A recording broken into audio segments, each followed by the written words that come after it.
Celakalah mereka yang menentukan ketetapan-ketetapan yang tidak adil, dan mereka yang mengeluarkan keputusan-keputusan kelaliman, untuk menghalang-halangi orang-orang lemah mendapat keadilan, dan untuk merebut hak orang-orang sengsara di antara umatku, supaya mereka dapat merampas milik janda-janda, dan dapat menjarah anak-anak yatim. Apakah yang akan kamu lakukan pada hari penghukuman dan pada waktu kebinasaan yang datang dari jauh? Kepada siapakah kamu hendak lari minta tolong? Dan di manakah hendak kamu tinggalkan kekayaanmu? Tak dapat kamu lakukan apa-apa selain dari meringkuk di antara orang-orang yang terkurung dan tewas di antara orang-orang yang terbunuh. Sekalipun semuanya ini terjadi, murka Tuhan belum surut dan tangannya masih teracung. Celakalah Asyur yang menjadi cambuk murkaku dan yang menjadi tongkat amarahku. Aku akan menyuruhnya terhadap bangsa yang murtad, dan aku akan memerintahkannya melawan umat sasaran murkaku, dan untuk menginjak-injak mereka seperti lumpur di jalan. Tetapi dia sendiri tidak demikian maksudnya, dan tidak demikian rancangan hatinya, melainkan niat hatinya ialah hendak memunahkan dan hendak melenyapkan tidak sedikit bangsa-bangsa. Sebab ia berkata, bukankah panglima-panglimaku itu raja-raja semua? Bukankah Kalno sama halnya seperti Karkemis? Atau bukankah Hamat seperti Arpad? Atau Samaria seperti Damsik? Seperti tanganku telah menyergap kerajaan-kerajaan para berhala. Padahal patung-patung mereka melebihi yang di Yerusalem dan yang di Samaria. Masakan tidak akan kulakukan kepada Yerusalem dan patung-patung berhalanya, seperti yang telah kulakukan kepada Samaria dan berhala-berhalanya. Tetapi apabila Tuhan telah menyelesaikan segala pekerjaannya di Gunung Sion dan di Yerusalem, maka ia akan menghukum perbuatan ketinggian hati Raja Asyur dan sikapnya yang angkuh sombong. Sebab ia telah berkata, dengan kekuatan tanganku, aku telah melakukannya. Dan dengan kebijaksanaanku, sebab aku berakal budi, aku telah meniadakan batas-batas antar bangsa, dan telah merampok persediaan-persediaan mereka. Dengan perkasa, aku telah menurunkan orang-orang yang duduk di atas tahta, seperti kepada sarang burung. Demikianlah tanganku telah menjangkau kepada kekayaan bangsa-bangsa. Dan seperti orang meraup telur-telur yang ditinggalkan induknya, demikianlah aku telah meraup seluruh bumi. Dan tidak seekor pun yang menggerakkan sayap, yang mengangakkan paruh, atau yang menciap-ciap. Adakah kapak memegahkan diri terhadap orang yang memakainya? Atau gergaji membesarkan diri terhadap orang yang mempergunakannya? Seolah-olah gada menggerakkan orang yang mengangkatnya, dan seolah-olah tongkat mengangkat orangnya yang bukan kayu.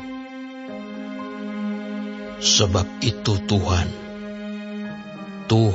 semesta alam akan membuat orang-orangnya yang tegap menjadi kurus kering, dan segala kekayaannya akan dibakar habis dengan api yang menyala-nyala.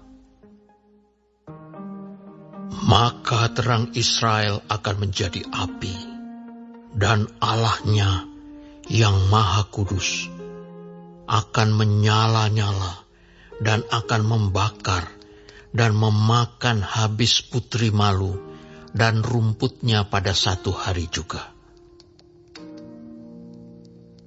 Keindahan hutan Asyur dan kebun buah-buahannya akan dihabiskannya, dari batangnya sampai rantingnya, sehingga akan menjadi seperti seorang sakit yang merana sampai mati. Dan sisa pohon-pohon hutannya akan dapat dihitung banyaknya, sehingga seorang anak dapat mencatatnya. Tetapi pada waktu itu, sisa orang Israel dan orang yang terluput di antara kaum keturunan Yakub tidak akan bersandar lagi kepada yang mengalahkannya, tetapi akan bersandar kepada Tuhan yang Maha Kudus, Allah Israel, dan tetap setia. Suatu sisa akan kembali. Sisa Yakub akan bertobat di hadapan Allah yang perkasa. Sebab sekalipun bangsamu, hai Israel, seperti pasir di laut banyaknya, namun hanya sisanya akan kembali. Tuhan telah memastikan datangnya kebinasaan, dan dari situ timbul keadilan yang meluap-luap. Sungguh, kebinasaan yang sudah pasti akan dilaksanakan di atas seluruh bumi oleh Tuhan, Tuhan semesta alam. Sebab itu, beginilah firman Tuhan, Tuhan semesta alam. Hai umatku yang diam di Sion, janganlah takut terhadap Asyur. Apabila mereka memukul engkau dengan gada dan menghantam engkau dengan tongkatnya, seperti yang dilakukan Mesir dahulu. Sebab sedikit waktu lagi amarahku atasmu akan berakhir, dan murkaku akan menyebabkan kehancuran mereka.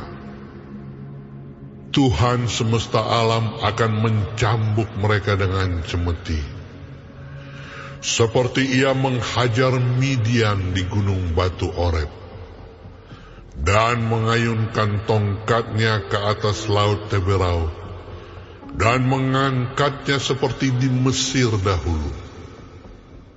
Pada waktu itu beban yang ditimpakan mereka atas bahumu akan terbuang, dan kuk yang diletakkan mereka atas tengkukmu akan lenyap. Asyur telah muncul dari Rimon, dan telah datang menyerang Ayat. Ia telah lewat dari Migron, dan di Mikmas diaturnya perbekalannya. Mereka telah menyeberang dari jurang penyeberangan sambil berteriak, Geba tempat permalaman kita!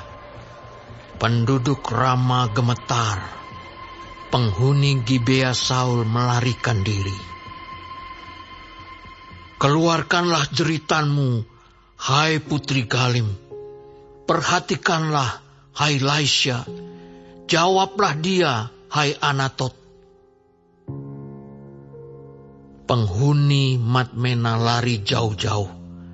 Penduduk Gebim pergi mengungsi. Hari ini juga Asyur akan berhenti di Nob, mengacung-acungkan tangannya ke arah gunung Putri Sion, bukit Yerusalem. Lihat, Tuhan semesta alam akan memotong Dahan-dahan pohon dengan kekuatan yang menakutkan, yang tinggi-tinggi tumbuhnya akan ditebang, dan yang menjulang ke atas akan direndahkan. Belukar rimba akan ditebas dengan kapak, dan Libanon dengan pohon-pohonnya yang hebat akan jatuh.